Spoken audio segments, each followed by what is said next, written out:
constantly trying to iterate the equipment, I see. No, it's growing. Yeah, it Step is. by step. Literally. So, That's nice. still doing shoots from time to time, but dude, the balancing of the full-time work, it's a mission, bro. It's a mess. Yeah, but that's why I'm trying to push that YouTube stuff, because there's something interesting, right?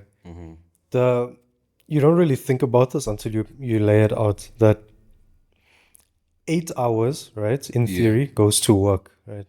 That in and of itself is big, right? That in and of itself is big, and people don't really think about that. That's like your full-time work, right? Yeah. It's not just 8 hours though, because you need to get up in the morning. Get up in the morning, If you're in traffic, get ready and stuff. That's like 1 hour, 1 to 2 hours. Extra, some depending on how far you are from work. Right. Sure. Then you get to work. Now you can do your 8 hours. Yeah. That's 10 hours. Afterwards, you got to come back home, right? That's maybe another hour in traffic. With traffic. 9 hours. Then you wind down. You still, you have to 10 wind hours. down. Yeah, dude, right? You end up all of that time. Now that's 5 days a week. 5 days a week. You relegate all of the rest of your life to the weekend. It just doesn't feel right, dude. It's tough. I think I've experienced it too, because you try to do stuff after work, but like you're just so tired. You're so tired, bro. You're so tired. Like, I just want to rest, man. I'll see it on the weekend. And you would think we'd know this from university days, because we'd be like, I don't know, 4 hours here and this for 3 hours here, we'll study this. You would think, right, everything on a schedule, Google Calendar, and you would think everything fits into its slot. But It's not. okay, when you start, working, then you realize It's not as you're easy as tired. You're a human, Yeah, bro, you're not a robot. Right. At the So end of the day. constantly trying to figure out, how can I free up more time? How can I be more flexible? Is it even possible? So sometimes I even start losing hope. Is it even possible to I think. figure out that balance?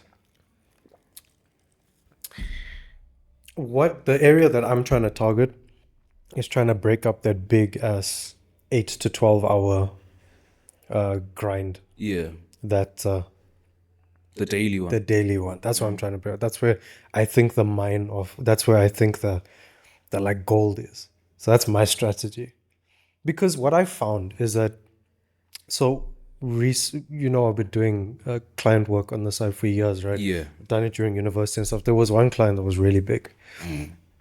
Like, bro, I was bringing in my salary from the office there every month. So it was big, right? Yeah.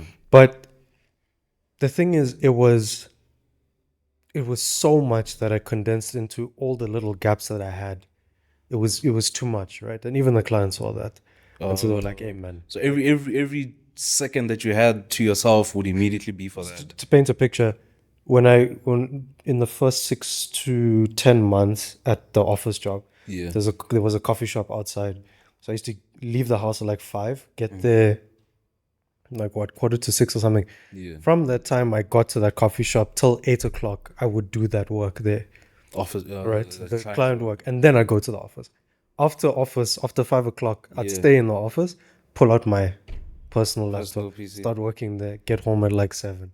So it was hectic, right? Yeah. But the problem is now that even the client was like, you're not keeping up with the work. And they were expanding a lot. And it was a hard time, but eventually they let me go.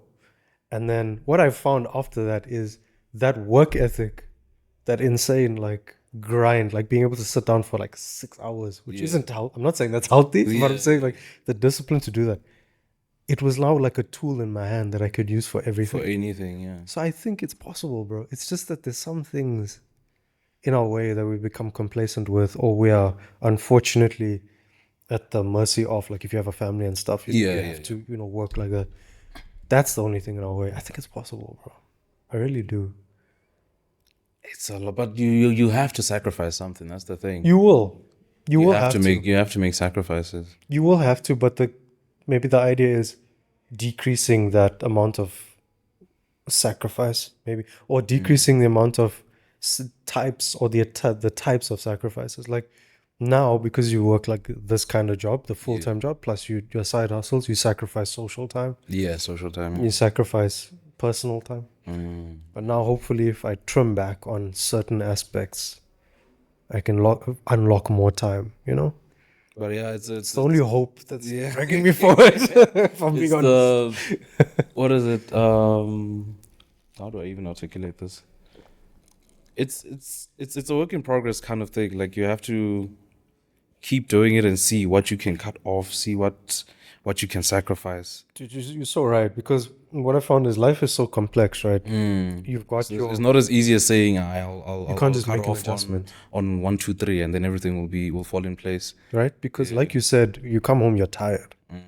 That in and of itself is something to solve. Ish. Because, eating right, working out, staying active, sleeping, just sleeping enough, being able to take breaks during the day, all of that stuff adds to being tired at the end of the day.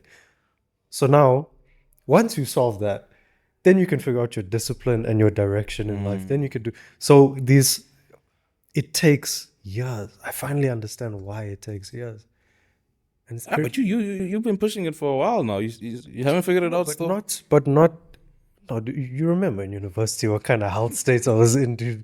So I hadn't figured it out. It was just You were a zombie at some point. just energy drinks, bro. Energy drinks. So are you still on caffeine? this week was a bad week. I don't do it because I like it. It's just because like you need that boost. You need the boost, Because at some point you get so irritated with yourself. You come home and you have to do this work. And you get so irritated with that voice in your head saying, but I'm tired, bro. I just want to go to sleep. You just want to like, How do you silence it, bro? Sometimes I just drinks, bro, crumble to it. No, it's the caffeine, but also I don't know, man. It's like you have to be a slave driver sometimes, but it's not good. It's not good For yourself. You have to slave drive I yourself. hate that because at the same time you develop this hate with yourself, where you like you become rebellious. You're like, no, but I don't wanna. You're always pushing me. I'm always tired. Leave me alone. And eventually, And you're telling that to yourself. you tell that to yourself, and eventually you start like stealing time for yourself. There's no more organization now. Yeah, now it's revenge. Now you sit and you binge watch something out of revenge. You're not even enjoying it because you have that stress at the back of your head. But something is telling Just doing you it so that you don't do what you have to do, essentially. and you end up wasting your time more now. Yeah. So now, man, I'm trying to find different routes to cover that. That big reliance on, let's say, a daily a job like that. So trying to find different ways, man. Because yeah, same. I did. I think last time we spoke about this. Yeah, I was like slipping into that complacency thing where it's like I know. And now I'm like comfortable. I don't have to worry about all these things because of like the day job. And it's like, I think I'm doing some progress in terms of moving away from like that mentality in terms of like taking on extra work, putting time aside, maybe even after work, even if it's just an hour or two, just to do like personal things or like side jobs, like client work, like you said. And even on weekends and that. So I think I've been coming along nice. It's been slow, but I can see the progress of like So you're open to that? You're open to like taking on other kind of work? Yeah. I'm currently You're doing that? Yeah. And you must be learning a lot. But it's not nothing like major, nothing like big, but web-based stuff. Yeah, web again. Yeah. For people that don't know, you and I have been friends since university. 2019. 2018. 18. Let's say I forgot. 2018. 2018, yeah. So from there, one interesting thing that I try to think about, because you mentioned complacency now, you mentioned a while ago that like you saw like the gents, our group, and how we were like pushing work and stuff, and it almost inspired you to do more. Yeah. What did you mean by that? So I think, how can I put this? Before I really joined the gents, the friend group, I was more like, I just go to school, I study, I get home, I watch anime or I play games the whole night. And then now you start to hang out with the gents and they start telling you, hey, after work I'm doing this, I remember seeing, who was it? It was Tato's calendar. Hey, Tazo was doing things like, yeah. Like if God. and not even in a bad way. It was that thing of like I saw that I'm like, this is possible. Like, what am I doing? Like when I looked at my schedule, it's just school, maybe a study session for an hour or two after that, and then I'm done for the whole week. That's literally my whole routine. And then you look like the gents are pushing either side hustles or just extra stuff, and you're like, man, I have so much free time on my hands. I could also be. Where would I be if I pushed like the gents? If I actually use this as motivation and like, hey man, this much is possible. You could do this much with like the time you have. Where did that come from though? Because not everyone says that. Not everyone is like, No one said it. No one said it. But I think it was just from being around the gents. You're like, man, I need to be doing more. I need to do more to be on these gents level, to be like, so I can grow with them in a way, you know. But where did that mentality come from? The mentality. Yeah, like of wanting to improve, dude. Because you come from a village. Yeah. And I assume like not everyone there is also thinking the way you're thinking. What was different, bro? I find it so interesting that I think it is because when I tried to think about it, I think it was just being. And I remember, I think I told you I was very thankful for like being exposed to the gents like that, because it's like previously there was never really.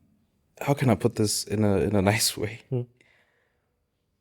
The sort of people I interacted with before did not have that like mentality that the gents had of like, you need to push, you need to do as much as you can with the time you are given. So immediately when I started hanging out with the gents more, it's like it sort of instilled that thing in me, like, hey man, look at how much time you have. If you can squeeze in maybe learning a new skill or just doing something with that time you have, you could be very far. Yes, because if I think about it, the mentality was never there, because most of the people I interacted with before didn't have it either. So there was no way for me to sort of how can I put this? See the benefits and see how beneficial it would be to have that kind of mindset to like, I need to push, I need to do as much as I can. So once we were with the gents, you're like, everyone had that mentality of like, hey, we need to push. So it was gonna be weird to be the only one there just saying, I know, it's fine, you guys can push now. I'll just relax. Do you think now? So I'm trying to think about when I was younger, in like my early days of university. I also used to watch stuff like this, watch people talk about like how they push through and manage to accomplish 1-2 things, But there was like a gap. Because I couldn't just switch it on, right? And I'm trying to figure out what's that thing you could tell someone young that's coming up, that like how to switch over from that. Okay, I'm just coming back home, just watching series. I'm just gonna chill. Yeah. What's that switch over? What was that? Because I know you're saying, no, I'm hanging out with the gents. I see the gents pushing. Yeah. How can I be the only one that doesn't push? Is that the thing that pulls you through those moments of, man, this is really tough, I'm just gonna go sleep, or I'm just gonna go play? Like, what keeps you going? Yeah, what keeps you going, dude? Yeah, because switching over, I think, it's that thing of everyone around is pushing. So the voice in your back of your head saying you can't be the only one not pushing. So push. But then you're right. When push comes to shove, where now you're tired, what keeps you going beyond that? I think it would be obviously when you start pushing, you also develop a goal in mind. So if that goal is strong enough, like maybe let's say, because I think beyond that point is when I also started getting pretty good decent with like programming and all that stuff. You started developing a liking to it. I've always liked it, but I never really pushed to really know. Because remember the first 2 years, we were struggling. We were struggling. No, we were in the pits. We're in the pits. But beyond that, I remember like even in my free time, I remember I'd blom and just watch someone coding, or I'd start following like coding related content, and it was fun when I started like getting into it. It was fun. I'm trying to think of if I ever reached a point where I was like, I'm tired of this. I just want to relax. I'm sure I don't think I have. That's the thing. Really, you just kind of In terms of coding, it's never overwhelmed me to the point where I'm like, ish. But you're telling me this, and I actually believe you, because I remember when we were doing our final year project and we used to, chill together and code. You were very proactive. Like when we had an issue that we couldn't solve somewhere. Yeah, I remember the day. Just literally you grind on it. You know what's good, dude. I remember we were having an issue with damn, I don't remember the exact issue, but there was a day you gave me Bioplast. Yo. Did I? Yeah, I remember we were bad habits rubbing off on you. We're in the engineering building, and I remember we pushed. I remember that day I gave you Bioplast. Yeah, you gave me Bioplast. I sat down and I'm like, you know what? This issue we're facing, I'm gonna fix it. And I remember before the night was over, it was fixed. I'm starting to see it's toxic, man.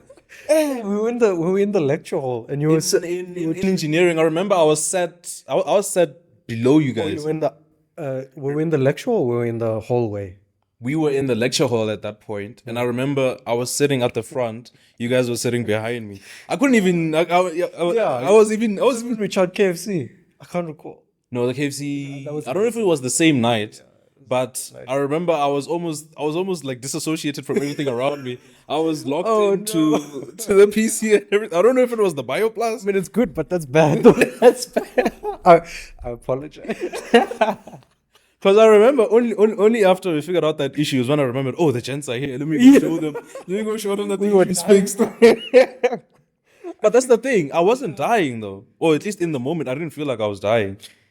It wasn't just the Bioplast carrying you, dude. You actually have an interest in this stuff. Yeah. And that's why you succeeded even after.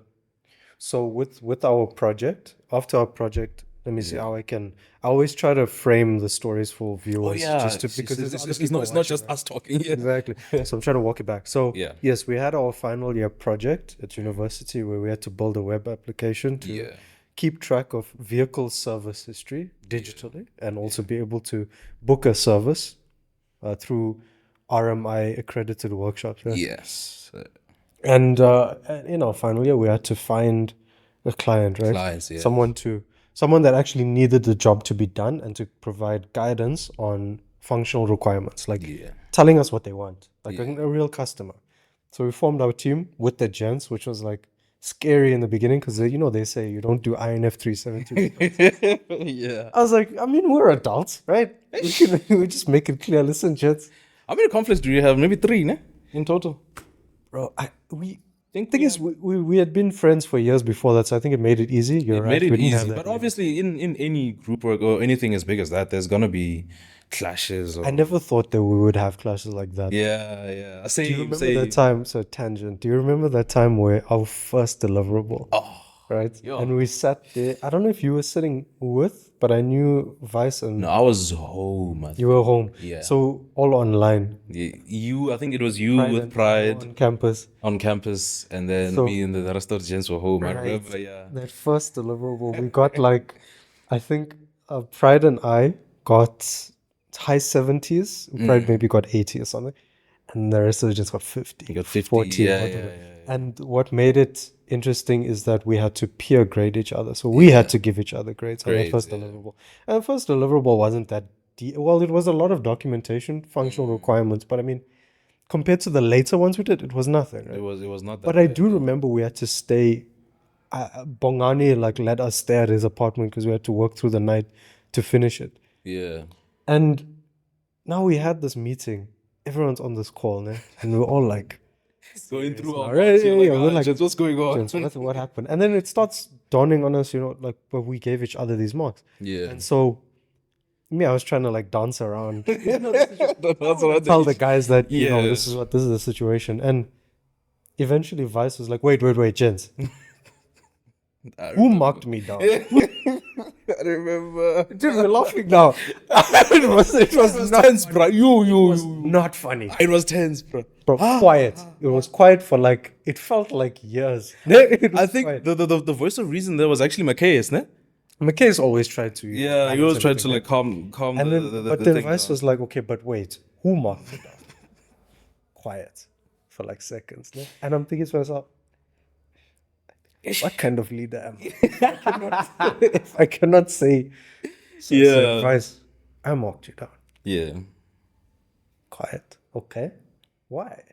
And then I was like, okay, here's the situation, guys. And we actually had, I think for the first time in like 4 years, a serious conversation amongst the gents. We were like, guys, But I also remember, I think, have to. Well, that first one, I also marked myself down because I remember that iteration, you and Pride were carrying heavy. Yeah, we pushed. I remember you guys pushed a lot because that was the same time Pride started the project for us. Yeah, but And Pride knew you were exactly what was going on, yeah. Yeah, but even still, you were pushing the documentation and everything. I remember, I think I also marked myself down because I was like, it felt like I didn't do enough. You were honest, but to be fair, like, it was a lot thrown at us in a short amount of time. So we had to act quickly, you know.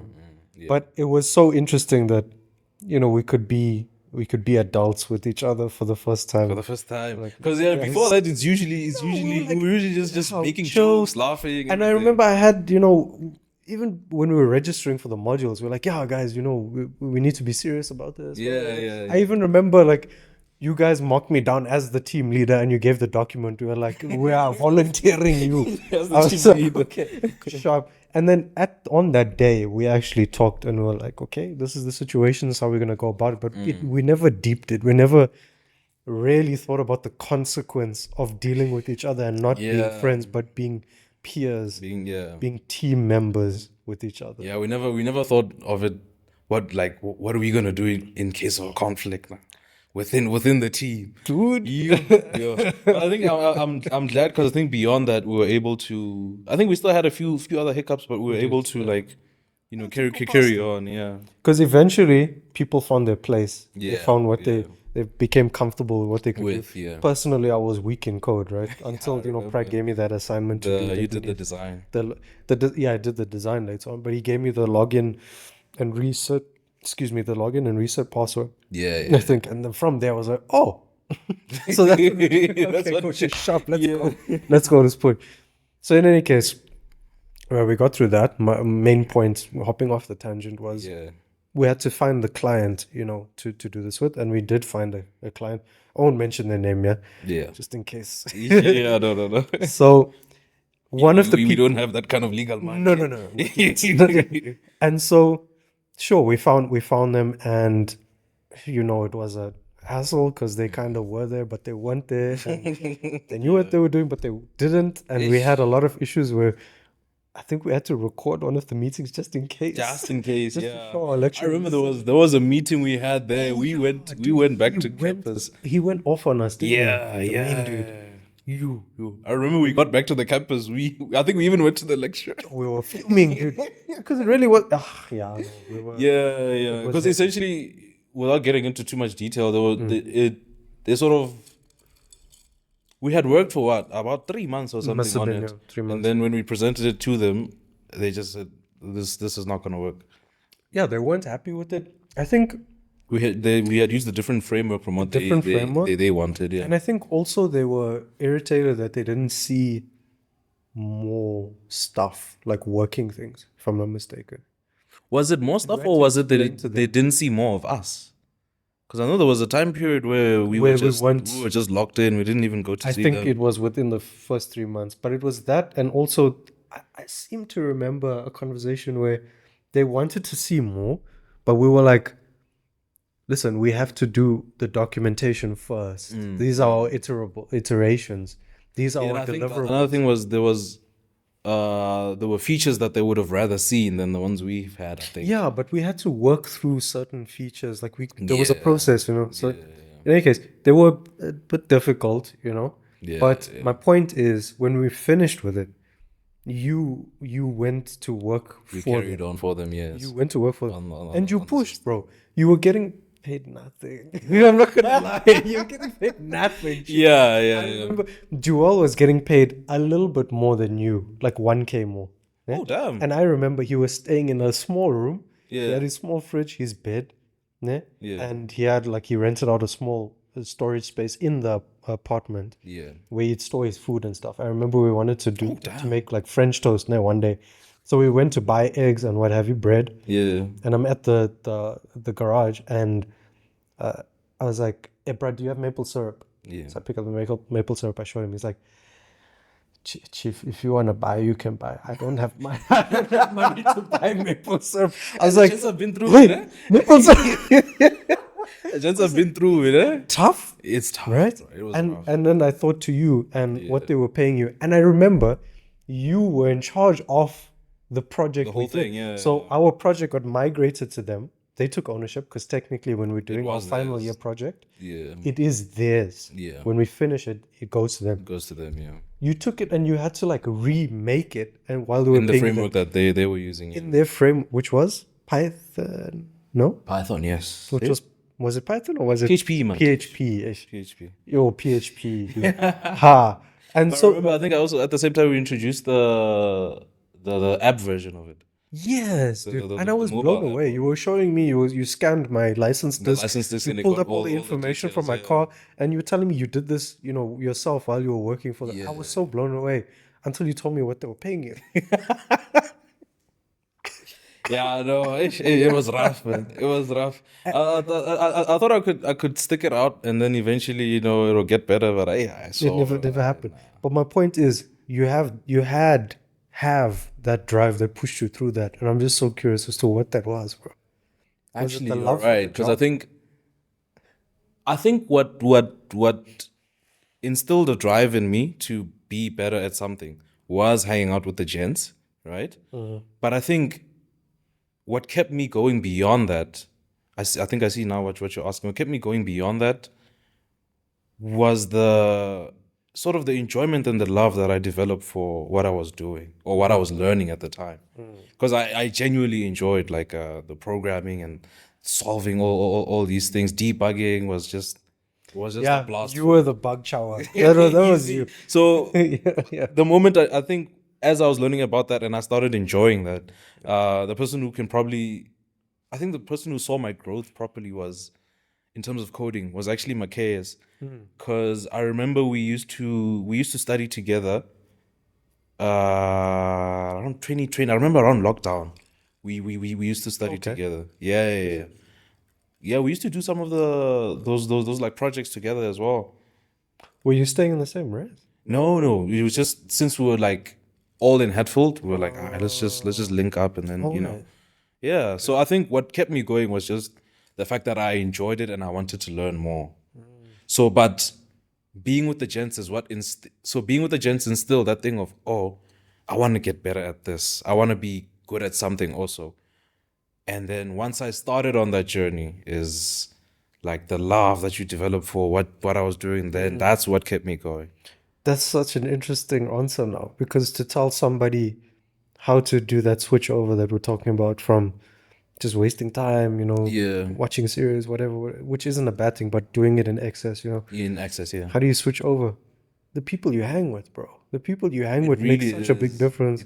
Huge difference. Yeah, I think the biggest advice would be it's also not like that.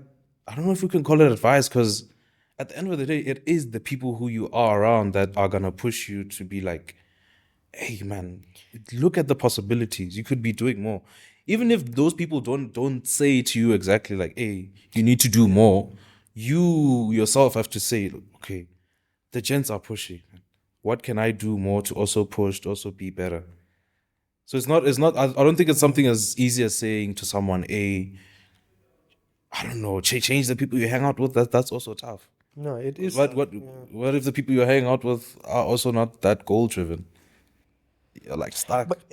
Yeah, but I see this is advice that a lot of people, well, it's not as prominent as it used to be, but I've heard this before, where it's like the people you're around, what define Yeah, your mentality. what was the saying? Show me your friends and I'll show you your future or something. show me your friends and I'll show you who you are. Or, no, I think it might Is it be. show your future? I can't remember what the saying says, but yeah, something along those lines. It's no mystery now to me, bro. It makes so much sense. Like, think about very successful business owners. They know each other. And they're all separate business owners. Why? They're all because they were from the same clique. You know, the current company I'm working at, the CEO. He's the CEO, right? He's a formidable person, right? But he's got brothers. Like, I don't know how many brothers. I've met one of them at one of his brothers came to the building and gave a presentation about his business. Come to find out, they're all business owners. I don't know how many brothers there are, but they're all CEOs. And it's like, damn, goals. You. And what I find very interesting is that I briefly chatted with his brother and, sat in on the presentation that his brother gave to the execs of the company. I mean, he's a different person. He's not the same as his brother. He's not the same as the CEO of the business I work at, but he's a lot more energetic, and maybe it's because he's a bit younger, but it's like you don't have to be exactly the same as the people you are with. You're not like a duplicate, but you're going to share something. You're going to take something from them. That drive, I think, is what inspiration. That happened to me with Toto, bro. Because I also saw his schedule. Yeah. Okay. Book release. Yeah. TEDx talk. I was like, did he? I forget his episode now. Did you ask him about this? I don't think I ever asked him what. No, I think you did actually ask him what drives him. Did I? You did. I think it also boiled down to, because I remember he made an analogy of, is that the word, analogy? Mm-hmm. He made an analogy with if you're staying in like a place and you see your neighbor, they're like they maybe for example they like bought a car. Not to say you're like doing it out of like jealousy or anything. You're like, oh, that's what's possible. So I think what he was to us, there was someone else who was that to him. It's just one long chain. It's a long chain. So that's how it works. Okay. Yeah, I remember on his episode he also said that. Yeah. And it pushed us, bro, because when we were working on that final year project, man. Hey. I remember that year you were bro. You were pushing, man. Bro, we were sleeping. You had the game, you had the project, bro. I was dying. You remember that picture that Vice took? So it was this. So there was one day. It was the day where you right. So let tell the story. So I don't know which deliverable it was. Maybe it was 5 or something. But we were demoing. Towards the end. Yeah. Towards the end, we were demoing. So we were actually in front of our lecturers, in front of the tutors, showing our product, showing the process, whatever, login, what. And remember, we were on campus. We pushed. We finished a Git push or whatever, and we're like, sharp, it's ready, it's good to go. Submit the documentation.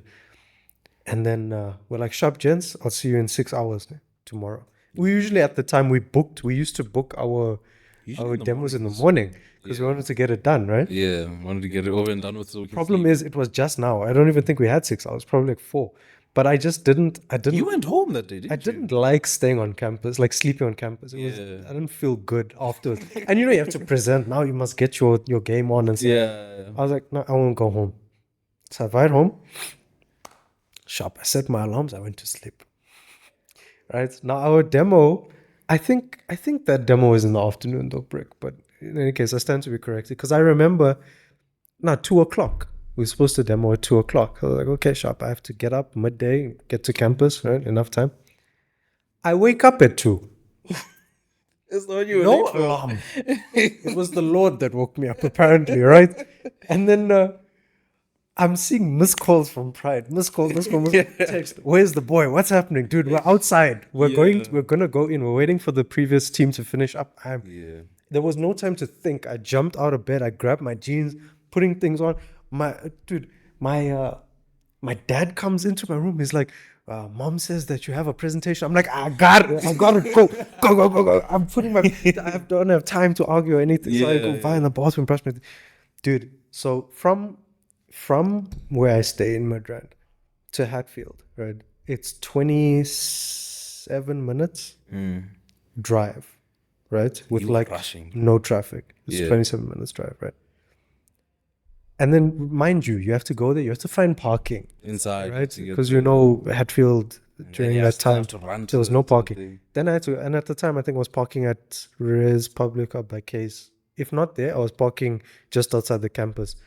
So you it have was to just run. outside the campus, I remember. Yeah. Just outside the campus. So and then I had to, you have to run to IT, whatever. I made it from my house to campus, parked, to you guys in 26 minutes. Wait, did we ask to postpone the presentation, or did The other guys team before were taking too were much taking time. longer, right? And then you got there, and you I were just got exhausted. You were just sat like this.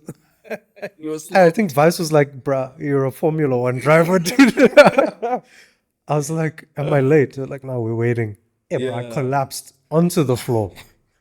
I remember once you heard that the other team was still in there, you just slumped down like this. Dude, mind you, while I'm there putting my pants on at home, I sent the email out to Prof.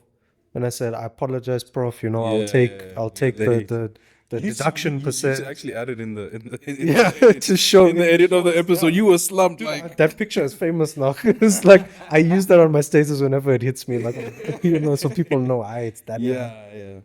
I sent that email. I even told Prof because I had a decision to make. Like, must I use an excuse?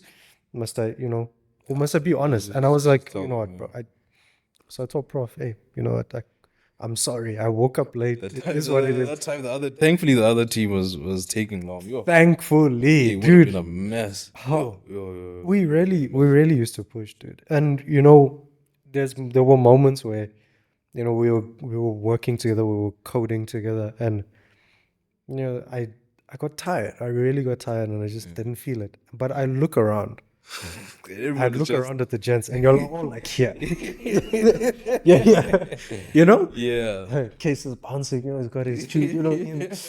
It was pushing. Yeah. No, man. But you see that feeling that you look around you and you're like, that's exactly what started me on the journey. And I like what you said just now about because you for example, you were pushing, but in terms of like your shoots, your editing, and all that stuff. So even when I sat down and thought like, what could I be good at? What could I push? I won't lie, it did cross my mind like, oh, maybe I can be like a keel, also get a camera, do all these things. But like when I was thinking about it, I'm like, that's not me. I can find something else to be good at, and once I found it, it was just smooth sailing from then onwards. So we're not duplicates of each other. We're pushing, but like we're not essentially pushing the same thing. Yeah. Do you find like people at home are also a motivation for you to like push? Family or just family, home, building that side? Of course, yeah, of course. Yeah. That's also like seeing when you get home and you see them, like they're happy to see you and they look forward to show you what has been done while you're away. It's like I feel like a grot man, like hey, come see, hey, we did this, Food we did is ready that. when you come home. That's also so weird. That's so weird, man. To be the one that they're preparing food for when you get home, they're like, I know the food is there, it's ready. Yeah, it's also kind of a weird feeling, but it's also nice at the same time. Yeah. It sort of keeps you going. You're like, hey, man. It also makes me. I remember there was actually a teacher of mine that told me this when I finished my matric. He was like, you know what you should do. I think I've tried to do it, but the thing of take a picture of where you live. Take a picture of the yard and everything. Take a picture of it now. He was telling me this, when we finish matric. Take a picture of it now. And then take a picture of it 5 years from now, 10 years from now. And just appreciate the progress you've done, because because I think, was it Tato? I don't remember who you were having this conversation with. Sometimes we don't just stop and appreciate or like recognize how far we've come. You're so focused on doing the next thing, getting like getting the next project done, getting the next thing. Just you don't stop and say, "Hey, man, me in 2019." I was there in shorts showing off skinny legs. I remember, with your little thing. No, none of this was there. No ether, no nothing. Nothing, bro. I was there with my cap. What the cap? Yeah. Flexing the legs there. I still remember that image. Bro. I had this like, I used to have this look on my face, like, especially in the pictures where it would just be like serious. And yeah, I remember.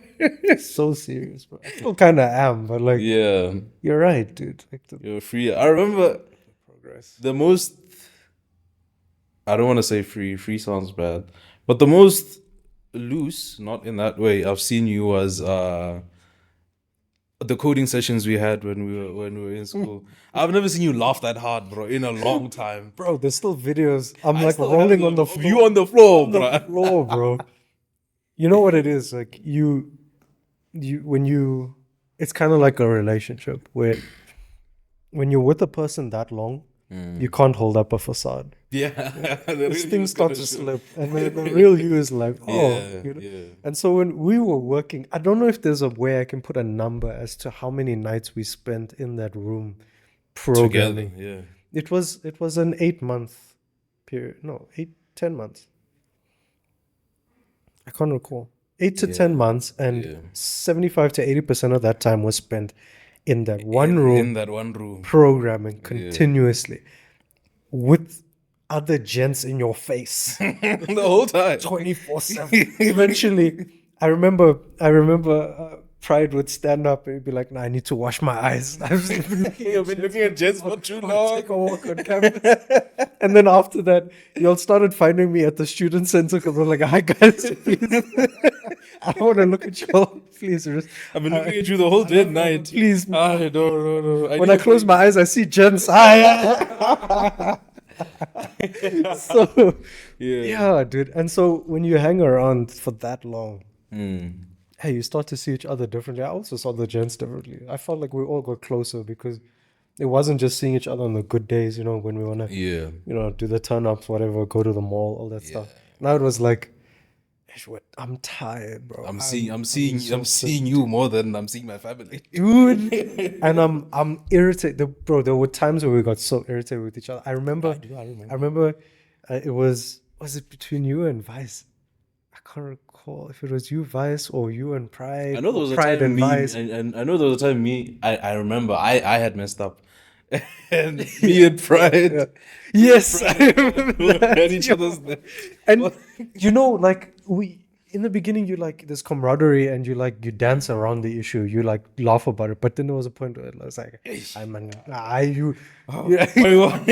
remember he was like, "How could you do this?" And then, bro, Vice had to look up and be like, "Okay, Jens, relax." My case is always that. I think my case and Vice were the ones that we need to just come on. I remember. Tensions were high there. I was also tired, but we're always like bumping into each other, like always. There's something. And I remember, but I'm glad it never like sorry to cut you off. I'm glad it never escalated to like a point where we can't even be friends anymore now. Yeah. No, it was because we had that base of friendship that it never went too far. But I caught myself in like meetings or when I was with Pride, like small parts where I'd get irritated and I'd have to stop in time and be like, "Yo, this is what like stress and anxiety does. It literally changes you." Yeah. And I need to reel myself back in. It was so interesting. That entire year is like, it deserves a documentary. We learned a lot about ourselves that whole year. Ourselves, dude. Because I don't think there's a project that I've worked on that has been that intense. I'm trying to think back. Yeah. Even in like the workspace now. In the workspace, you'll have those coding sessions. Maybe once every 2 weeks, once a month. Yeah. I don't know. But it's nothing. Every day? Every day, dude? How did we push through that? There was a week where we spent almost every night at that place, no? Bro, I remember McKay's brought like the couch cushions from, there was like a small couch outside our room. Brought it in the bed there. Just to lie down for a few seconds. Yo, I know. yo. Character development, eh? I'm shook, bro. You're bringing back so many memories. I'm actually shook. But yeah, there's a lot of stuff. And it was, I would say to a large degree, it was the gents being together, pushing each other, bro. There were moments where I was like, hey, bro, I'm tired, I'm whatever. Yeah. Then Pride said, no, take a nap. We'll push afterwards. Push afterwards. Push afterwards. I'm here. Everyone's here, yeah. And it's bad because Pride, he gets like barely, and I think he sleeps bit better now. But back then he was sleeping like 3 hours. That man wasn't sleeping. He was barely sleeping, right? Yeah. And I knew it was bad because one of the deliverables, he was like, nah, gents, I'm going back to my apartment. I'm going to go sleep. I was like, Sharp, will you be here for the presentation? I know I'll be there. And he's never let us down. Yeah. Come time for presentation. Where's Pride? How? He had it. Project manager. Where's this man? Pull out the phone, sending him text. Nothing. I'm like, there's no way. He's still asleep. I call him. Sir. Yeah. I was like, bro, are you sleeping? We're presenting in 30 minutes. Let me Man, I was like, then it's bad. If it made him sleep that long, it was bad. Hey, but look at us now, man. No, we pushed through. Dude, another thing is the working out. You're like very consistent with that. Where did that come from? Working hours? No, working out. Oh, working out? Yeah, the gym, bro. Where the hell did that I come don't even from? know where that comes from. Wait, let me see. Let me think about it, actually. Yeah. Because, Pride's always worked out. He's like the guy that's... I remember Pride was like one of the people that motivated me to begin with early on. Because remember, I don't know if you remember, first day I actually stayed with Pride. We were... Respublica. We were like neighbors. My room was here and then his was... It was my room and then it was the study area and then his room there. You guys are right next to each other. Yeah, we were right next to each other. And I remember I wanted to gym, but like I wasn't really that serious about it at that time. And I think it was around the time he was also starting out to like really push and stuff. To gain. Yeah. He was already big, but I think that's when he wanted to push. No, when Pride started, he was skinny. So you remember? I still remember. What year is this now? I still remember him before. What year is this? I remember I came across his Insta. A picture from like 2017. No, we all know that picture. When you say with his phone. I'm like, you. No. But I mean in person. Like, have you ever seen him that way in person? In person? He was like that when he started, right? Yeah, bro. He was big when we met him. He was always 2018, Pride. Was he already big? No. I'm telling you. Maybe he wasn't as big as he is now, but... No. Now he's like 10, 15 kgs more. But back then he was still big. He was like 75, 70 something. Okay, yeah, then I don't remember properly. But it was before he really got like buffed. Yeah, buffed. Yeah. I remember he had his motivation. It was like, because also in the situation he grew up, it wasn't conducive to productivity and stuff, bad influences around. Yeah. Then some bro told him, a man must wake up at this time. He must go gym. And then he used that as direction, in his life. That was his and it was able to like stick. So I'm just wondering, like, what was your... Because now you're pushing. Like, outside I was telling you, your statuses, and you're like, legs today. Arms. And you push that picture and you're like, swole, dude. Yeah. The thing. What even motivated me?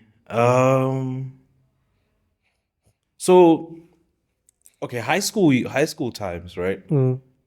I remember, I can't remember what grade I was in, but I remember there was a time I used to do, I don't even know where I got this from, but I would do 100 push-ups a day and 100 sit-ups a day. Not all at once. I would do like 20, then Separate, 10, 10, 10, and then 20, 10, 10, 10. I remember I used to do that a lot. And I think I've always wanted to gym, but there was never a gym like at home. The area where I grew up, there was people who had weights, but like it's not really a gym. And then when I got to varsity now, the reses have gyms and everything. I remember, I tried, but then again, I didn't have that drive. I didn't have that push. I think what pushed me was just health, man. Because I know there was a point where I was just round, bro. I don't know if you remember this. There was a point where I was just big, bro. Where I was just round, and actually there was a time where it it was lockdown. I remember this properly now. It was lockdown, and my body had actually gotten too heavy for me. In what way? In a way that I couldn't walk from here to the gate. Yeah. I couldn't walk from here to the gate without sitting down. Oh, It was bad, bro. during lockdown. During lockdown. Yeah, I remember because during lockdown now, we're not even like, I wasn't active. My routine was, I'm at my bed, you wake up, you attend classes online, I lie down. That was just the only time I'm standing up is to go make food, come back, sit down, eat. Even after school, I'm at the desk now. Either you're watching, you're still furthering, like maybe continuing the lesson, you're still just sat down at the desk. Yeah, sedentary. So I didn't have any form of activity. Yeah. And I remember at that time, I was way over 100 kgs. I was way over. I was round, bro. I remember I was like literally round. Wow. So See you around that time, man. I remember, yeah, I don't even have pictures from around that time because I was just ashamed of what I was. Askis. Yeah, and because it was still lockdown, and even after lockdown, we didn't really get back to the campus like that. Yeah. So I didn't even see a lot of gents that time. So when I started, I remember, yes, it was the guy that did the handiwork for the res where I was staying. His name is Bramaik. I still remember that guy. I remember I tell him this? No, so I remember I tried to go to Checkers at Loftus, and I was experiencing that thing now where I have to sit down.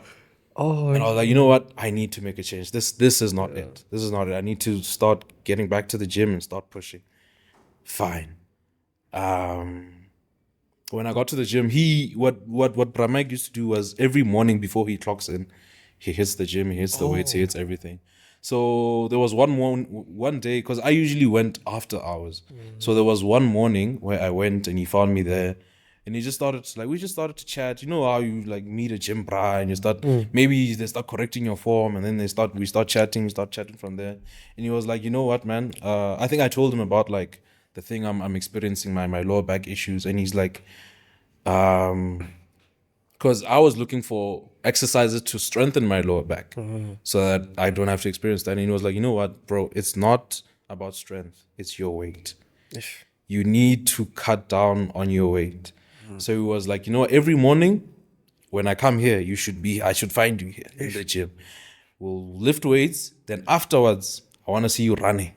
You hit the road. And I started doing that. I remember, bro, and I was so thankful for him for pushing me to do that. Because I remember the first week, because you can imagine walking is difficult. Imagine running now. It was tough, bro. I struggled that whole first week. It was hell, bro. It was hell because I would run, and my lower back would just lock up. I couldn't move any further. I would sit down, stand up again, run. But I remember when I started seeing the progress that following week, it didn't even take that long. That following week, where I couldn't run 3 blocks without sitting down, I'm getting to the end of the street now. I haven't sat down. Well, maybe like at the end of the street, I start to feel the pain a little bit, but I can still keep going. Wow. After a month, bro, I wasn't even. I remember it like caught me by like surprise, because it was like I think a month and a half after I started like jogging every morning. I remember I went to Checkers, and as I was there, I'm like, hi man, I haven't felt pain. I haven't had to sit down. I haven't felt anything. I'm like, damn, this thing is actually working. Incredible. And then from then onwards, every day, bro. Even on days where I don't wake up, because he knew my room number, he'd come knocking like, hey, wake up, bro. It's time for gym. So it reached a point where that just became routine. It became the habit. You're like, oh, the gym is actually nice. And the fact that even the jogging as well, the fact that I wasn't feeling any pain, because it was so bad that I couldn't stand and wash dishes as well when I was overweight. Wow. Yeah, like I would stand for like 5 minutes and then I'd have to sit down. Dude, you and said carry you're on after. over 100 kg. I didn't even want to weigh myself, but I know I was over 100 kg. And now you are? Now I'm at 91. 92. Yeah. My God. But I remember when because I had gained now as well. But during that process, where I was gymming with like Bramike and running and everything. I had went down from over 100 to 81. It's just now I gained again, but Yeah, but now you're putting on muscle. It's muscle, yeah. But there's still fat to be taken down, but same the same. But yeah, I think for me, the thing that has helped me stay consistent was actually, Bramike actually helped me. So that external, Yeah, you need an external push. Because I think even before I was gymming with Bramike, I used to go to the gym, but the consistency was not there.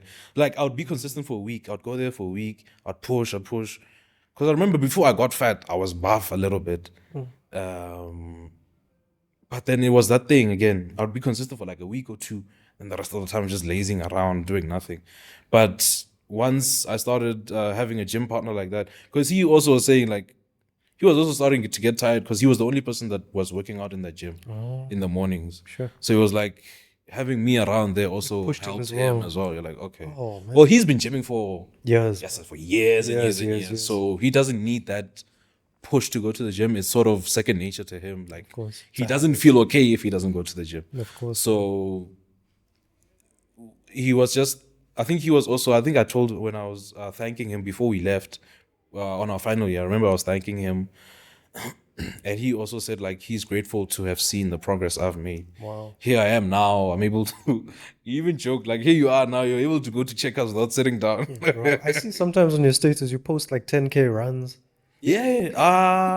I haven't done 10K yet. I'm 9. I'm still at 5. I'm still at 5 actually. No, dude, I've seen you post on Highest was 6, but highest was 6. Yeah, highest was 6. Okay. I haven't done. Dude. I want to do it, but. I don't know where to go because CBD is a bit it's a bit shaky. Don't run there, bro. I've seen your 6K. You could do a 6K in like what 30 minutes. It was 30, yeah. That's insane. I almost died that day. But that's really good, bro. I'm not gonna lie, I almost died that day. That means if you could do that, you can do a 10K in less than an hour. In like 50 something minutes. That's incredible. But I feel like that's like pride level. Pride is a different level. Bro, I remember we used to do jogs on campus. I don't know if you joined in or not. I never joined. I wished I had joined. Vice used to come because we were in, same area. Yeah. There was one day where like I can't recall if Vice was with us or if Tots was with us, but some I think people peeled off and it was just pride in me.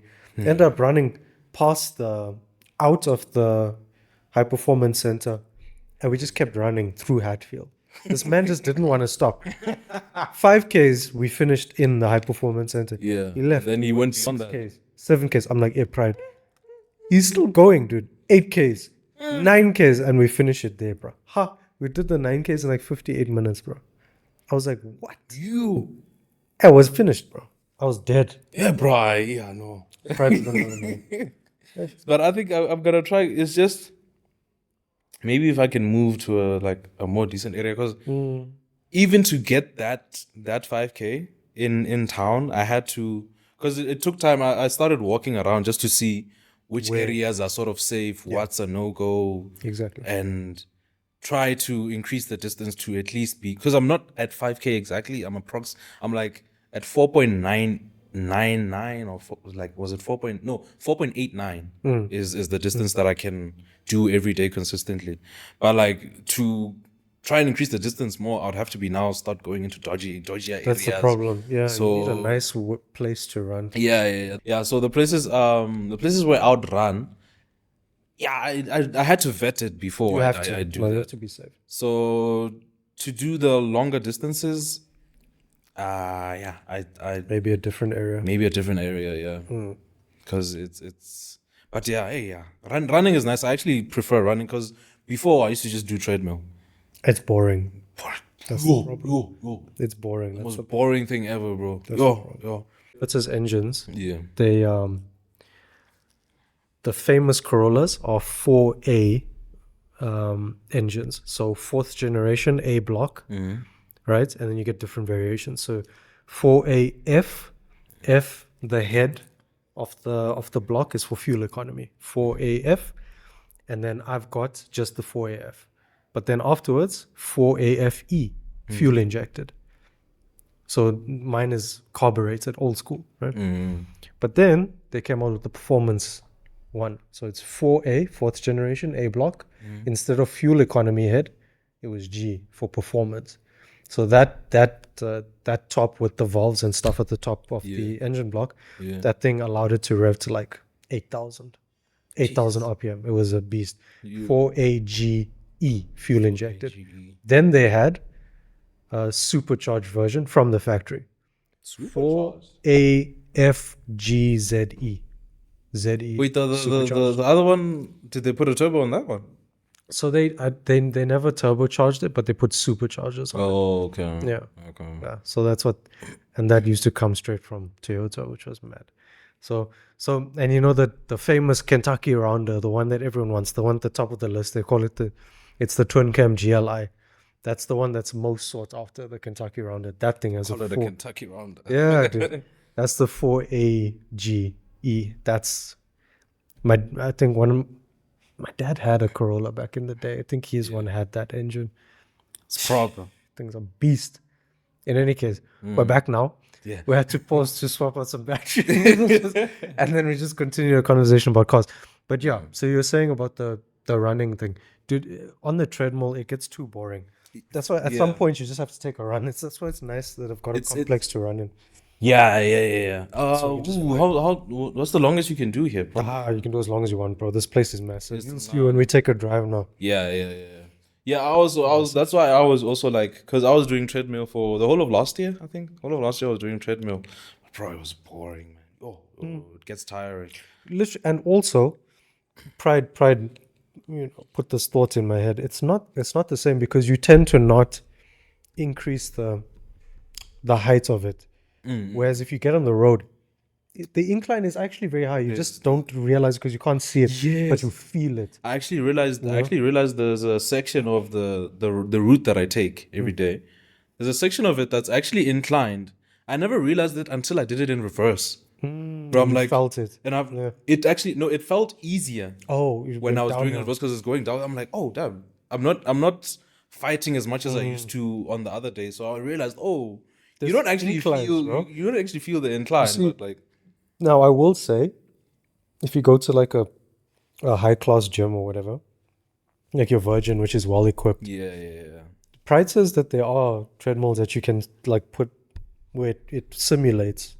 I had that when I was still staying in PTA. The Virgin Active, they had I think they called it a hill climb mode. Sure. Is it a hill climb or rolling hill something? Rolling hill makes sense. It increases it's kind of like riding a bicycle in gym and out of gym. You fight the elements when you're outside, dude. You fight things. You feel you have to keep balance. You have to, and it's different. I did that also. It also just gets, because the thing I've realized, there's been days where I've had to force myself to finish like the treadmill because I'm like, I'm bored of this. I just want to do something else. But when you're running, dog, you're like, you have to get home. You have to get home, bro.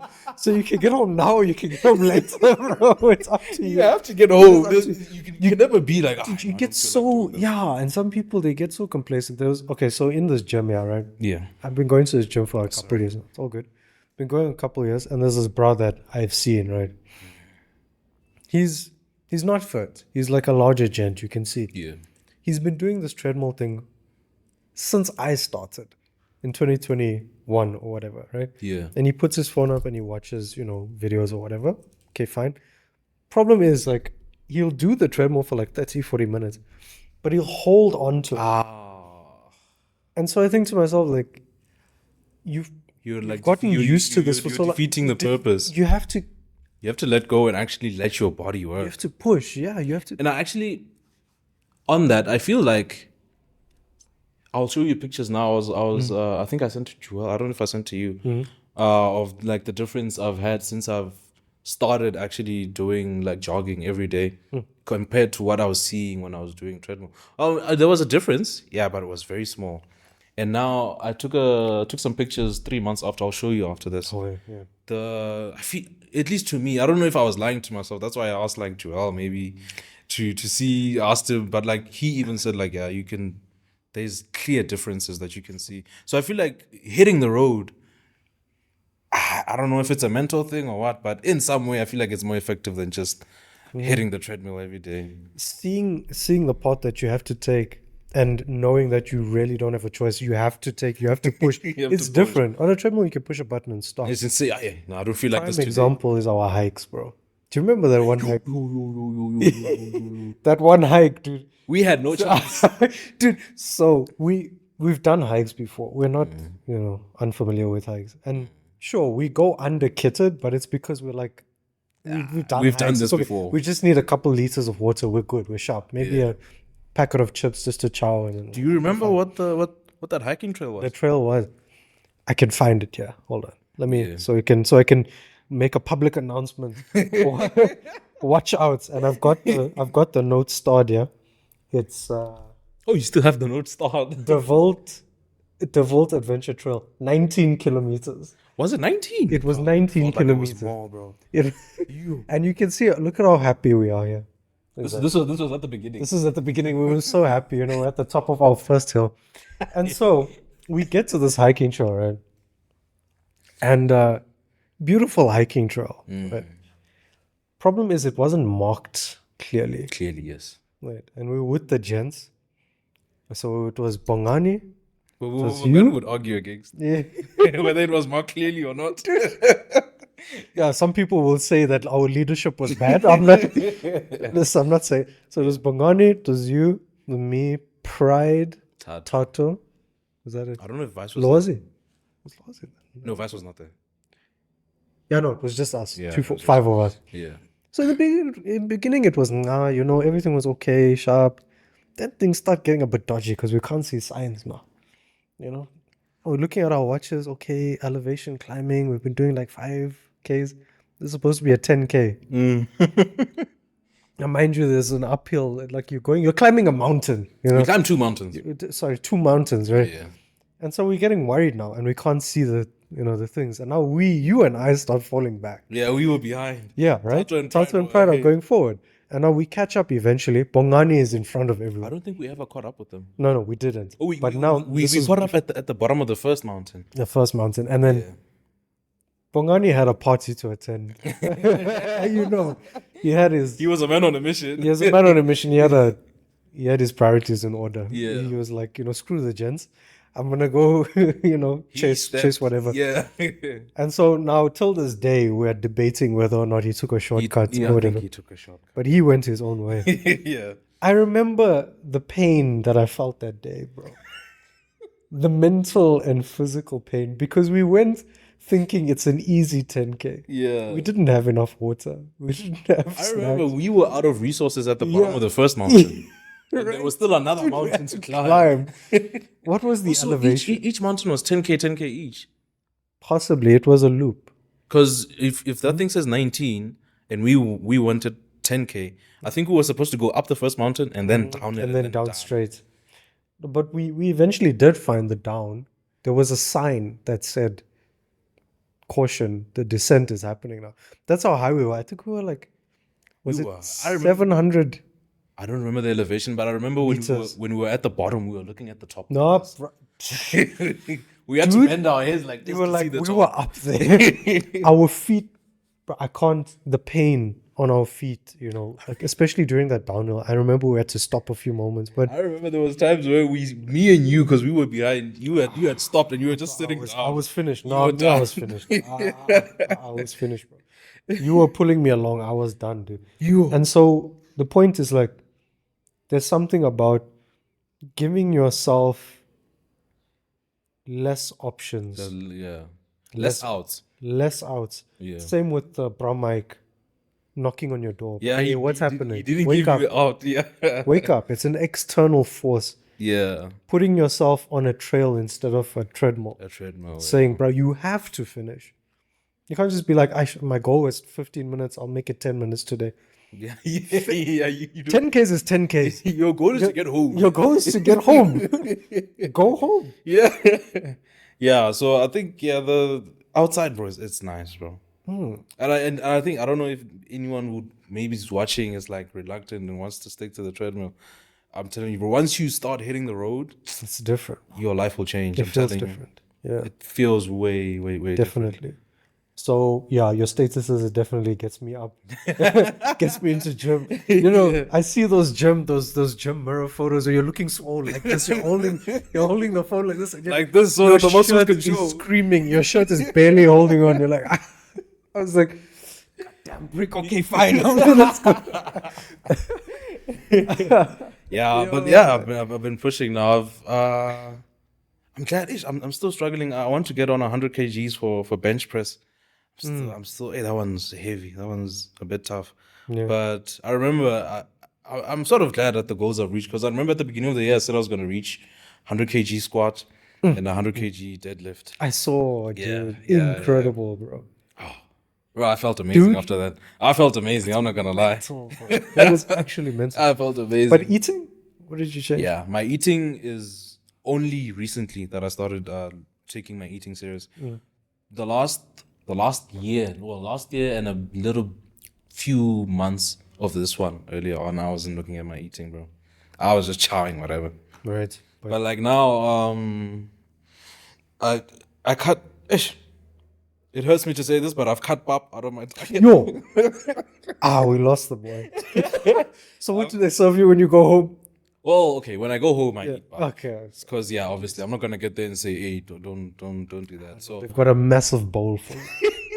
By the time you sit down, it's steaming. It's steaming. Bro. So at my place, at least where I stay, I cut down on pap. Sure. I cut it out entirely now, but obviously in phases.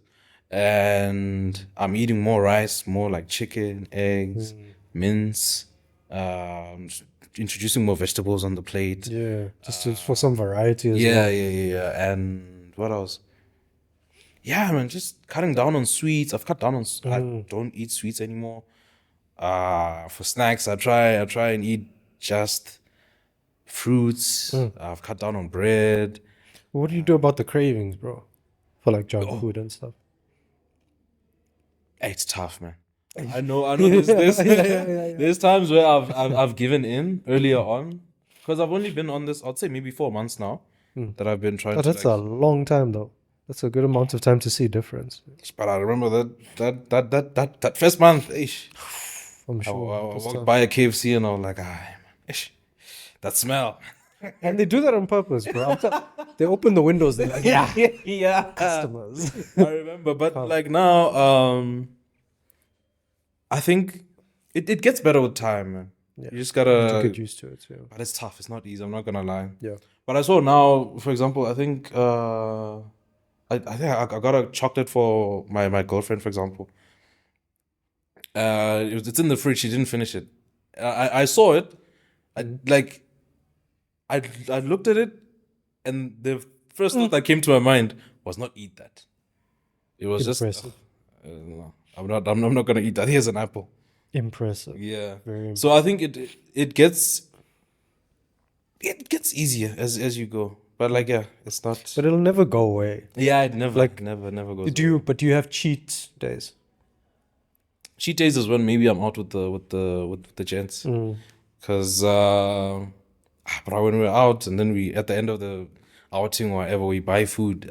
Yeah, of course. I'm not gonna be there like, hey, I'm gonna buy a salad. No, sure. And it's also like, I mean, it's a reward. You know, you have to.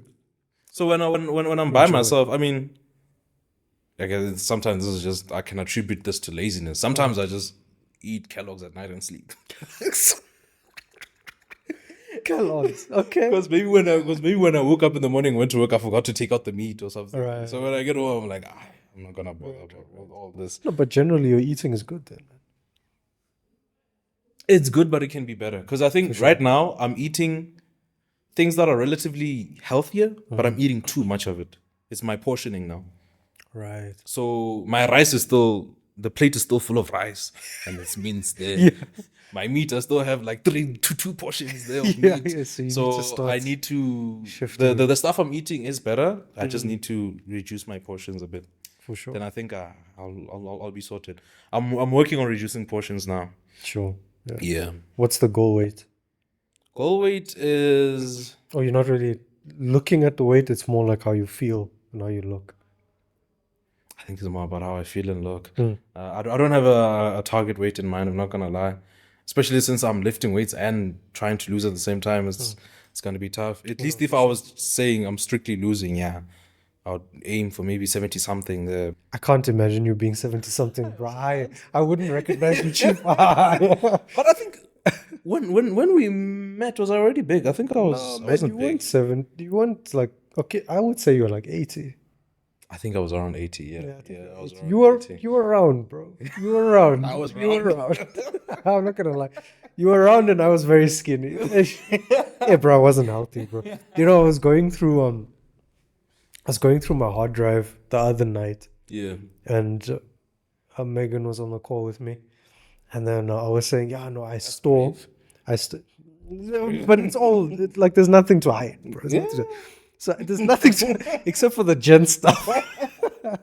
Seeing me in certain situations. Yeah. So, and I was telling her, like, I keep all of my photos and videos and stuff very organized. So you'll see on my hard drive there's a folder from 2011, I think. Oh, all the way between 2011 and 2014, all the way down to now.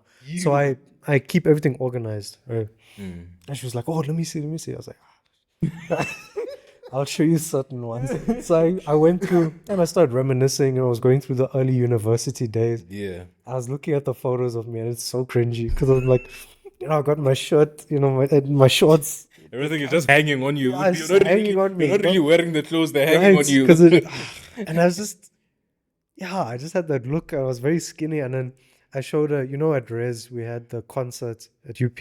Yeah. Every year, the InSync concert. So I was never in a UP Res, so I never got to experience them. But I saw them. You saw them. Yeah. I was telling her, because we were during that first week, we were, full lectures, but then all week. I think there were orientation lectures, but it was a full day essentially, every day. And in the evenings it was socials, and after the social, like around I think between 8 and 10 o'clock at night, we have to train for this concert, right? We have to dance, and it's not like simple, your preschool whatnot. Yeah, it's actually we were throwing gents in the air, right? We were actually throwing gents in the air. Yeah, and so I played her it was on YouTube, so I played her the video. I was like, "Spot me," Yeah. And then I was wearing, because the theme was like kind of had some Indian aspects, and I was the only guy with the turban, and I had a piece where I came up to the mic and I said some cringy thing in like an Indian accent right in front of this massive crowd, and I could see how skinny I was, bro. Like you could, like it was just like a bone, bro. It's actually, I see you're like something. The shoulders are starting to look now. Thanks, bro. Yeah, now I'm at 69 or 70. Back then I was like 50. 69. I'm about 69. 70. Were you not already in the 70s? Back then I was at. No, I mean like earlier on this year. No. Were you not already? I was heavier. No, earlier on this year I was like 73. I'm actually cutting down. I'm doing intermittent fasting. Oh damn! I'm trying to pull back to late 60s now. That's what I'm trying to pull back to. But at university I was like 50. I can't even like 50? Imagine myself, because I wasn't eating properly. The energy drink thing situation was starting there. Yeah. And we were training like this, and the sleep was weird. 50 kg. So I was looking back and I'm like, hey, I was unhealthy, man. I really was unhealthy. Anyway, I could have picked you up with one hand. Bro, for real. Like now, bro, you could throw me. And so, no, literally, I think my sister, and I don't know if you've seen pictures of my sister. She's, she's thinner. She's a bit smaller than me.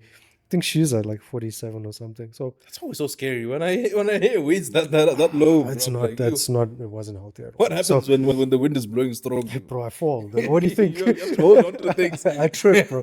And so that's also part of the reason why last year I just put on weights. I remember you were bulking. I put it on dirty though. That's the problem. Yeah, you mentioned that you were bulking like dirty, like crazy. But now I'm getting back to it.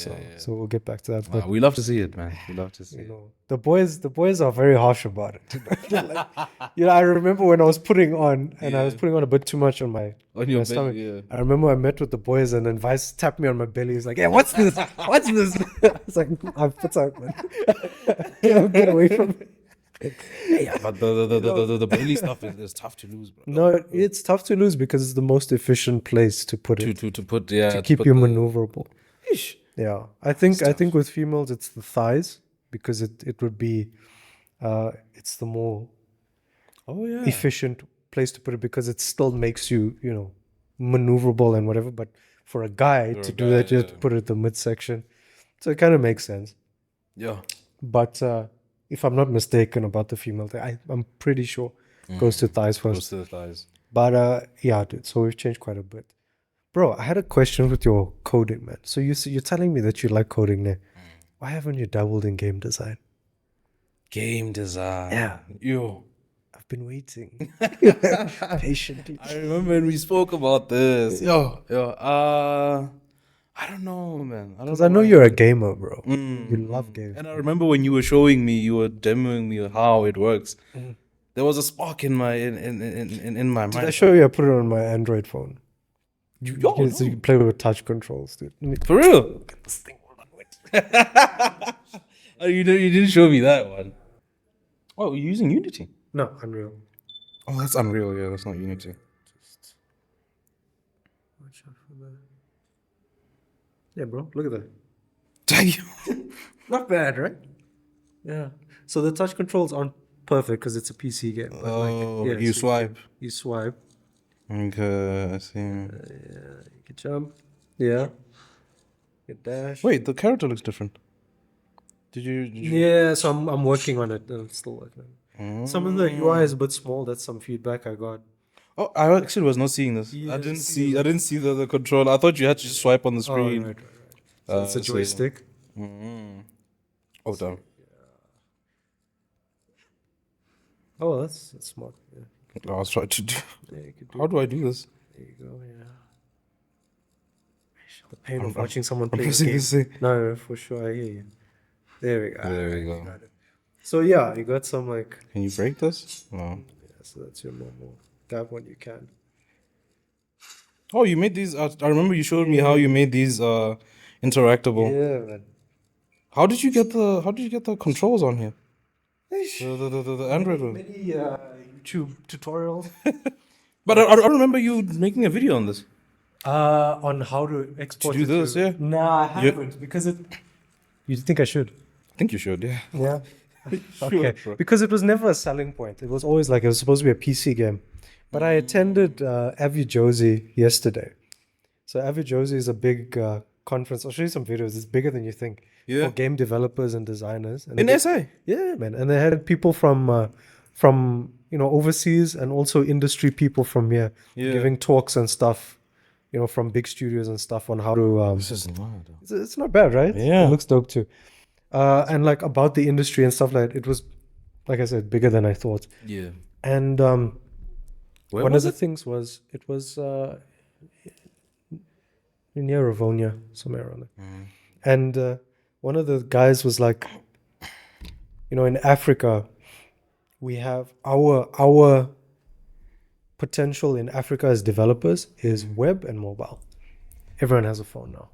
And there's so many, people that have devices. Like, how do you tap into that? To that market. Some super cool conversations around that. And so that's why I'm like, maybe I should, push up on that. Push yours into mobile as well. Nevertheless, yeah, please. Why have you not? I don't know.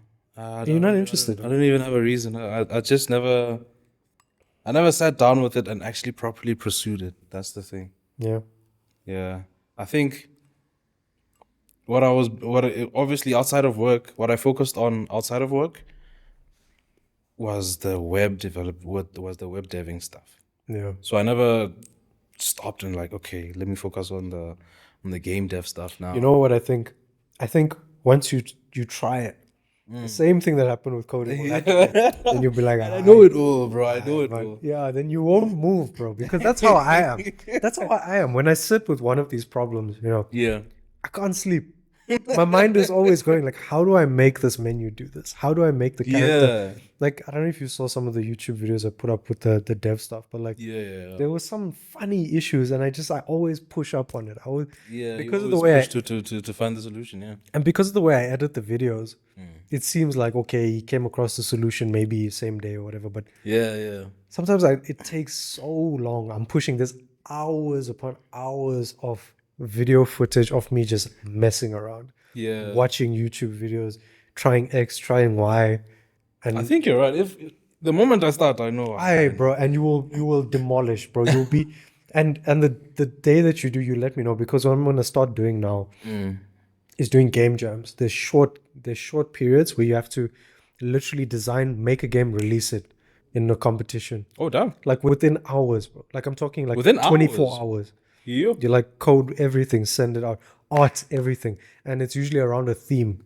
You know, and To make the characters and everything. well, it depends what kind of game you want to make. It doesn't have to be like a RPG or an open world game, but like something simple, something aesthetic, and then you send it and you win competitions, you win money, you win. Sometimes companies will assist you in developing that game. They'll tell you that was a cool idea, make it big, make it actual now, clean it up, you know. So that's what I'm gonna start doing. So the day that you start, come, we'll do game jams together. Bro. Can you imagine, bro? How much fun we would have. Just park off, bro. We'll just park off one day in my room. We'll just be like, right, let's make this. I make the art, you know. We make man, we'll kill it. We'd actually kill it. But yeah, I always. But I do remember I installed Unreal 5 or 4. Yeah, sure. It's the new one. I have Unreal 5, yeah. But then now I saw a lot of people complaining that a lot of games that are made on Unreal 5 have a tendency of like performance issues. No, it's not. So what I notice with indie developers and also like attending game dev meetups and stuff, it's when you're playing other people's games, it's laggy. It's often laggy and it's not well optimized. Yeah. There's also a reason why I put it on a phone, to see if it can play on a phone. If it's actually optimized. What I started noticing is when I do the design, like let's say the background, right? So the background, it's a 2D game. It's not heavy, right? You think it's not heavy. But then I started developing and putting up these, these assets in the game and whatever. And I mean, I have decent hardware. It's not slow stuff, right? So I never noticed the performance impact until I unplugged the PC and it starts running on integrated graphics. Then I start to see, instead of 60 FPS, it's going on 45. 45 for a 2D game. 45 frames per second on a 2D game. For 2D game. It's literally nothing. I barely have anything in there. You can just run around, smash a few things. What's going on? Then I start going back and I start looking at my textures. Thousands of pixels, thousands upon thousands. Hi, man. So this is what optimization is. Optimization is going back and making sure you only put what's necessary. Don't be too extra about it. Use the engine, monitor. There's tools in the engine used to monitor performance and general resource usage on your PC. People don't do it because people aren't taught to do it. I'm just starting to learn about it because it's a 2D game. I never thought I did, but it's literally a class on its own, optimization. We think about it, Brick. We often praise companies now. When a game comes out and it runs like shit, we'll tell the company it runs like shit. That's pathetic. You're a AAA developer and you can't get it to run. Yeah. There's no excuse. And then you look at games or game developers like Insomniac. They make your Ratchet and Clanks. They make, what else did they come up with? Spider-Man. Yeah. Those games run really well. They look good. And they look fantastic. And it's like, maybe this is doable. Maybe this should be the standard. There's many examples of it. Yeah. Exactly. So I don't think it's the engine, bro. It's just the people that use it don't know how to use it. Because Unreal Engine has things like your features, like, okay, but to be fair, maybe this is every engine, but things like level of detail, LOD. So you can tell the engine, if you're working on a 3D game, tell your engine, okay, if I have this table and it's at a distance from the camera, drop the polygon count. Lower the level of detail depending on the distance and stuff. I remember, there was something, I think they implemented it for first-person shooters where it only renders things what you're seeing exactly what you're seeing. View at full whatever, and then everything besides you, it's like gone. Nothing. It's not even there, bro. This is stuff that like Unreal Engine 5 has. They are really trying to push this stuff. Not using it because I remember there was I don't know if this game counts. I think this is they call them 2.5D games. Yeah. So I know exactly what you mean. It's 3D models 3D. on a 2D plane. Yeah. And I remember this was before I got my 2D models on a 3D plane. No. So it's 3D, and then you've got the 2D characters, kind of. Because the reason why I'm saying even the models are 3D. Oh, you're thinking about like when it's side view and it's 3D characters. It's 3D characters, but it's side view. Okay. Does that count as 2D? I don't know if they call it 2.5D, but I know the games, yeah. I think I saw someone. The reason I'm saying this is because the latest fighting games, Street Fighter and Mortal Kombat and such, someone like classified them as 2.5D because the characters are actually 3D models, and maybe the stage might be in 2D. I don't know. Interesting. Okay. So there was a game I was playing before I got my my PC on my laptop, and I remember it ran pretty badly, but it was on a 2D plane. The person's moving sideways. I was so confused as to why, like, and I would see the Unreal Engine, and when I looked it up, people were just complaining, "Oh, that's just Unreal being Unreal." Nah, dude, it's not Unreal. It's the developers, and that's something I'm like, that's something I need to also figure out with my game. It's like how to deal with optimization.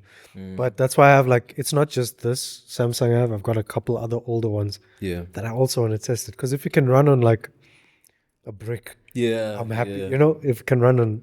But I remember I was watching this piece. Someone was comparing mobile games of back then to mobile games of these days, and how sort of monotonous they've like become. Like they're not as. You remember games like from 2014, 2016, the games you'd get on your phone were like. Give me an example. Which games?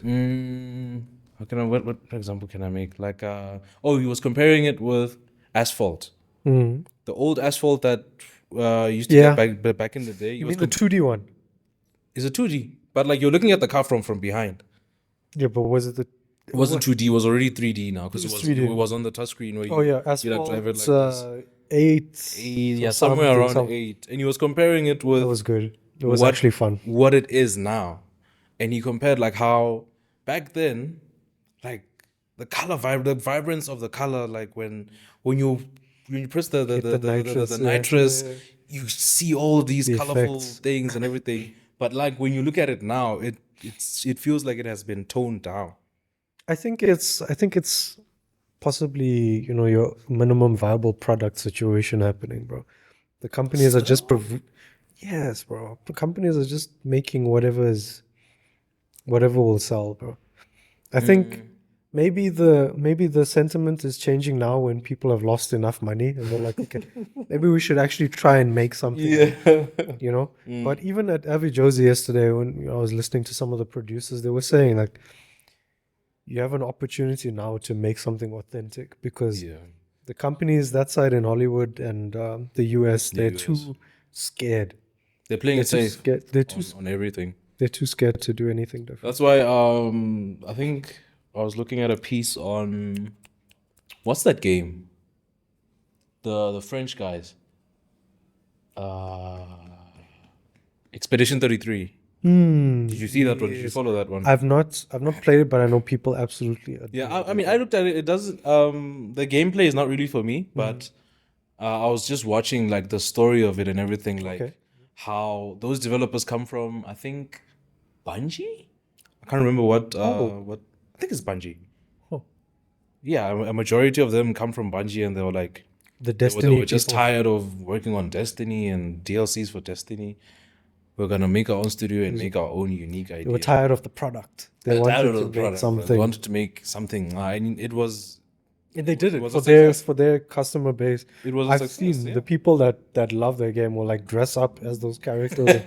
Like you did it. I remember, and I think the only thing I liked there was really the story. The story wasn't the voice acting, and the story and the score on that game was madness, bro. Aces. I just watched like sort of a movie of. Oh, you watched the whole story. Right. Oh, it's insane. Was it that good? It was insane, bro. If you watch the story on that thing, will tug on your heartstrings.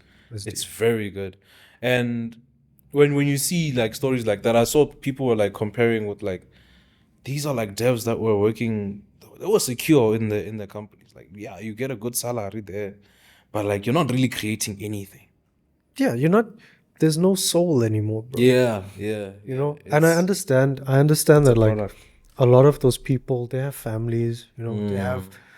This is the argument placed before entrepreneurship, before art, before all of that stuff. It's to say that you don't have the luxury of pursuing your dream. You don't have the luxury of doing it. If that's the decision you make, yes, I agree. But I personally want to use my opportunities to not do that, but to make something meaningful, to make something worthwhile.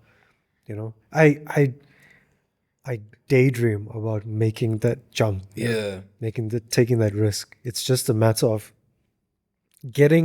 becoming someone that people can rely on. Anyone can make a GoFundMe or a Kickstarter for their game or whatever. I get that, but I need the skill set first. You need to prove yourself. But Megan calls it a skill heist. You can just work for whoever you want to work for. Steal the skills and then go do your own thing. That's what I'm in. Because if we don't do that, bro, we'll just fall in between the cracks. And I feel like everybody that's here, you have something that you can give the world. You have something.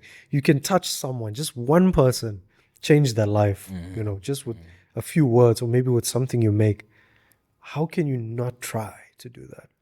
Well, what a disservice to the planet, to the world. What a disservice to like come and go like a little flicker, like a little candle, just lights up and you never left a mark. It actually goes back to what we've spoken about in terms of, well, everything, I guess. Because, for example, with Pride, the bra that told him, hey, a man wakes up at this time in gyms. That left a mark on him. Made a difference, bro. Made a difference in his life. Me with Bra Mike. And Tato with all of us. Tato, dude. And whoever did it for him also left a mark. So I only hope, you know, through also the stuff that, you know, the conversation we're having here today, at least one person would be like, you know what, there's one video that had like 100 views. For some reason it resonated. It resonated with me, yeah. It will change something. So, yeah, man. That's the situation. I think it was a good chat, bro. Thanks so much for coming. It was already over. Dude, we've done like about almost, I think it's an hour and 40 minutes now. 1 hour and 40 minutes? Yeah, dude. I'd love to go longer. It's just that with the space that I'm renting, are you timed here? Yeah, it is timed. Like there's slots that I have to keep to. So, and I don't want to like, there's specific, the way that they monetize their hours is a bit weird. So for now, I'm using this space. Like I've had people say that I can use my place, you know, at home, but I tried, you know, with you, and I also tried with. How that turned out. Dude, yeah, I didn't like the way it turned, and especially with Joel and Zishan, we actually did a podcast there, moved my entire room around and stuff, but still it wasn't. The audio was. The audio and also the camera angles weren't like and so. Also, there's another conversation we haven't seen. That's, you know what's funny, right? So with the one we recorded now, it was straight up like, okay, they were debating, right? Yeah. The last one we recorded wasn't like that. Really? We were just chatting. We were just being gents. Yeah. And then someone said something, and then the air got thick. I was like, what? Someone said something political. Yeah. And then they were like, no, but blah, blah, blah, blah, blah. Yeah, but no. And then I was like, okay, but gents, I just wanted to talk about, you know, I think at the time we were talking about AI and AI dating. Yeah. And then I was like, gents, I just want to talk about AI sex dolls. Like, what's going on, bro? we're just having chat. Conversation went completely left. It went left, bro. It went completely left. Yeah. So that's what happened. But in any case, so that's what I'm using the space. Yeah. But yeah, no thanks, bro. Really appreciate it, bro. Anytime. Always love seeing the boy. Yeah, always. There's more to talk about. Of course, there's always more. No, of course, bro. Of course. You see, I'm trying to push up on this a bit more. Yeah. Well, not a bit. I'm pushing up on it more. Yeah. And I'm excited to see where it goes. It's proper, man. It's proper. Yeah, man.